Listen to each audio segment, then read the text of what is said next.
Everyone, welcome to my channel Sangeeta classes. Students, आज हम class 9 का चैप्टर 6 लाइंस एंड एंगल्स का क्वेश्चन करने जा रहे हैं। 6.3 एक्सरसाइज का question number 1। Figure in this figure side QP and QR of a triangle. एक ट्राइंगल है PQR, इसकी दो साइड, दिस वन और दिस वन, इस साइड को प्रोड्यूस करा गया to a point S and T। ठीक है, ये पॉइंट, ये साइड ऐसे प्रोड्यूस करी गई, ये साइड इस तरह से प्रोड्यूस करी गई। इफ़ एंगल SPR 135, तो तुम्हें फाइंड करना है एंगल PQT, सॉरी PQT भी गिवन है, और फाइंड करना है PQR। तो जो हमें फाइंड करना है हम उस एंगल को मार्क कर देंगे। हमें ये एंगल फाइंड करना है PQR, और इसे नाम भी दे देंगे एंगल 1 का। ठीक है, तो हम लिखेंगे फाइंड, हमें फाइंड क्या है, गिवन आप सब कुछ लिख दीजिएगा जो गिवन है। फाइंड हमें करना है कि एंगल PQR फाइंड करना है, जिसे हमने एंगल 1 मान लिया है। ठीक है, इस बात का ध्यान देंगे कि भाई हमने इसे एंगल 1 मान लिया है। अब चलिए, अब ये एंगल हमें एंगल PRQ निकालना है, PRQ, और इसे मैंने एंगल 2 का नाम दिया है। ठीक है, हमें PRQ एंगल निकालना था। मैंने यहाँ पर एक एंगल 1 भी मार्क किया है PQR को। क्यों करा है? क्योंकि ट्रायंगल के अंदर है। अब हम देंगे कि TQR is a straight line. ये क्या है? ये स्ट्रेट लाइन है। स्ट्रेट लाइन जो भी एंगल बनते हैं तो हमारे क्या बनते हैं? 90 के। So means 100 and angle 1 is equals to 180। क्यों? Linear pair. ये क्या बने हैं? लीनियर पेयर हैं। ये दो एंगल देखिए, 110 एंड 1 एंगल 1, दोनों ने मिलकर सीधी लाइन को बनाया है, तो ये आ गया 180। तो यहाँ से आपका एंगल 1 आ जाएगा 180 माइनस 110, एंगल 1 आ गया 70 डिग्री। ठीक है, अब आपके पास 70 डिग्री आ गया है।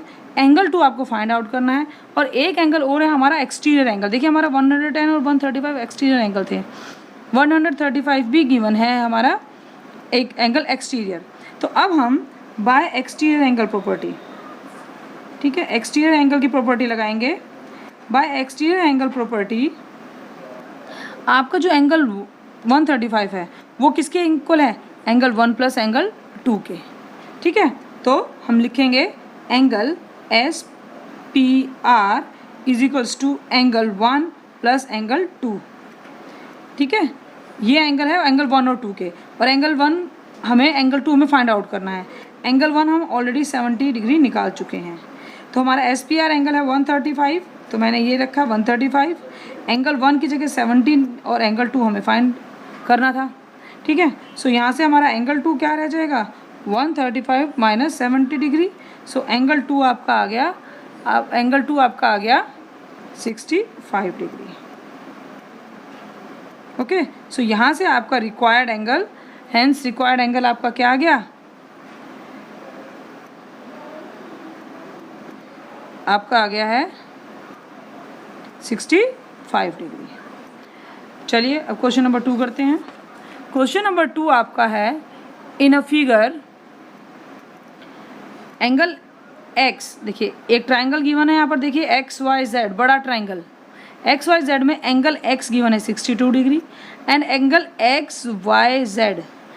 ठीक है, क्योंकि यहाँ पर एक लाइन बीच से आती है, इसलिए यहाँ पर Y नहीं लिख सकते हम, केवल एंगल। देखो यहाँ तो एंगल X दे दिया, क्लियर, केवल क्योंकि भाई यहाँ तो देखो पूरा एंगल X है ना इतना, मगर यहाँ पर ये एंगल भी Y बोला जाएगा और ये एंगल भी Y बोला जाएगा, तो हमें इसका नाम देना पड़ा एंगल XYZ। तो XYZ है 54 and OY and OZ are bisect the angle XYZ and XZY। जो OX, जो हमारा OY है, OY और OZ ने इस एंगल को बाइसेक्ट कर दिया है। बाइसेक्ट का मतलब इस तरह से। ठीक है, मतलब कि अगर कोई ट्राइंगल में मान लीजिए कि ये एंगल 60 है, तो इसने इसे इस तरह से बाइसेक्ट करा कि ये 30 हो गया और ये भी 30 डिग्री हो गया, क्योंकि इसको क्या कर रहे हैं, ये इसे बाइसेक्ट कर रहा है। तो चलिए, अगर ये बाइसेक्ट कर रहा है तो हम इनका नाम दे देते हैं, पहले आगे पढ़ लेते हैं। XY इसको भी बाइसेक्ट कर रहा है, ऐसे ही जो OZ है वो इस एंगल को बाइसेक्ट कर रहा है, वो इस एंगल को बाइसेक्ट कर रहा है। ठीक है, देखिए ये एक कट, इसका मतलब ये दोनों इक्वल हैं। यहाँ पर मैंने 2 कट लगाए हैं, तो इसका मतलब है कि ये दोनों एंगल्स भी आपस में इक्वल हैं क्योंकि बाइसेक्ट हो गए ना। Find angle O Z Y, आपको ये एंगल फाइंड करना है। तो मैं इस एंगल का नाम लिख देती हूँ, दिस इज एंगल 1। आपको ये एंगल फाइंड करना है, ठीक है।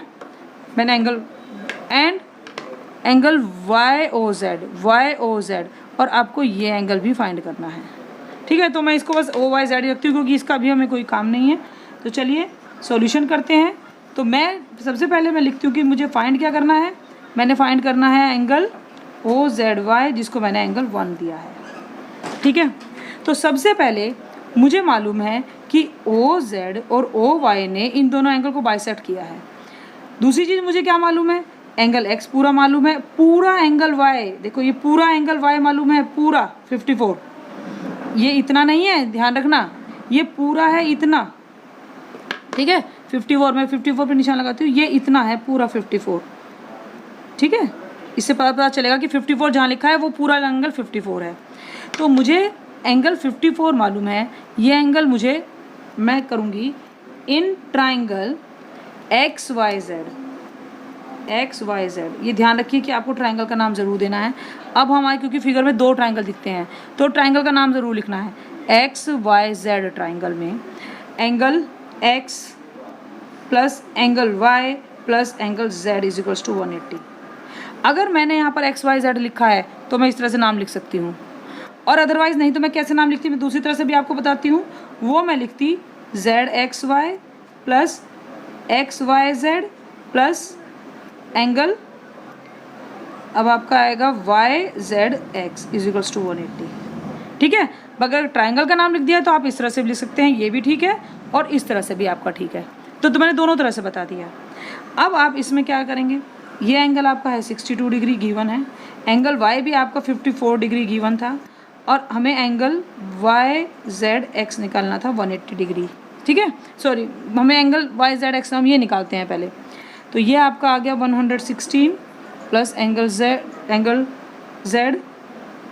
जेड लिख दिया मैंने अब यहाँ पर, इज इक्वल्स टू आ गया 180, और एंगल वाई जेड एक्स हमारा आ गया 180 माइनस 116, सो ये आपका एंगल आ गया 64, ठीक है। ये एंगल आपका 64 आ गया। अब आप दूसरी चीज़ ध्यान रखिए कि इन एंगल्स ने आपको इनको क्या करा है, बाइसेक्ट करा है, O Y and O Z ने। तो मैं लिखूंगी, यहाँ पर नाम दे देते हैं O Z bisect angle X Z Y. O Z ने एंगल एक्स वाई जेड को बाइसेक्ट किया है, एक तो ये काम है। दूसरा क्या है, ओ वाई ने भी बाइसेक्ट किया है, किसे किया है, एंगल एक्स वाई जेड को, ठीक है। तो ये चीज़ हमारे बहुत ध्यान रखने वाली बात है कि किस किस ने इसे बाइसेक्ट करा है। अगर बाइसेक्ट किया है तो एंगल 1 किसके इक्वल है, एंगल एक्स जेड वाई के हाफ के इक्वल है। मीन्स एंगल एक्स वाई, ये देखिए यहाँ पर हमारा आ गया है एंगल एक्स जेड वाई 64, तो मैं यहाँ पर 64 रख सकती हूँ। वैसे भी अगर आप देखिए एक चीज़ आपको ध्यान देंगे कि अगर ये पूरा 64 है तो इसका आधा कितना होगा, 32 ही तो होगा, ये 32 आ जाएगा कि नहीं। अगर ये पूरा 54 है, इसको आधा कर दिया तो ये कितना होगा, 27 डिग्री होगा। आप वैसे भी तो समझ सकते हो ना, क्योंकि आधा कर दिया। मगर लिखना किस तरह से है, ऐसे लिखना है। अब मैं यहाँ पर लिखूँगी इसे मैं एंगल 2 का नाम दे देती हूँ। यहाँ पर जो मुझे फाइंड आउट करना है कि वो 27 है। एंगल 2 इज इक्वल्स टू है एंगल एक्स वाई जेड का हाफ, मीन्स 54 का हाफ, ये आया 27 डिग्री। एंगल 2 कितना आ गया, 27 डिग्री, ठीक है। अब आपके पास दोनों एंगल्स निकल गए हैं। अब आप ASP अप्लाई कर सकते हो, ठीक है। तो अब आप यहाँ पर ट्राइंगल का नाम देंगे, इन ट्राइंगल OYZ, ठीक है। OYZ में angle 1 plus angle 2 plus angle YOZ is equals to 180। Angle 1 आप निकाल चुके हो 32 डिग्री, एंगल 2 भी आप निकाल चुके हो 27 डिग्री, और एंगल YOZ आपको निकालना है 180। सो आप ये इनको प्लस करेंगे, आएगा 59 plus angle 2 is equals to 180 और एंगल सॉरी ये एंगल 2 नहीं है, ये एंगल आपका ओ लिख देती हूँ यहाँ पर शॉर्ट में। एंगल ओ जो हमें फाइंड करना है वो हो गया है 180 माइनस 59, एंगल ओ आपका आ गया 121 डिग्री। ये एंगल आपको फाइंड आउट करना था। ठीक है, क्वेश्चन बड़ा इजी है और बच्चों को कैसे कॉपी में करना है, किस तरह से करना है, वो आपके लिए डिफिकल्ट पड़ता है। आई होप आपको दोनों क्वेश्चन क्लियर हो गए होंगे।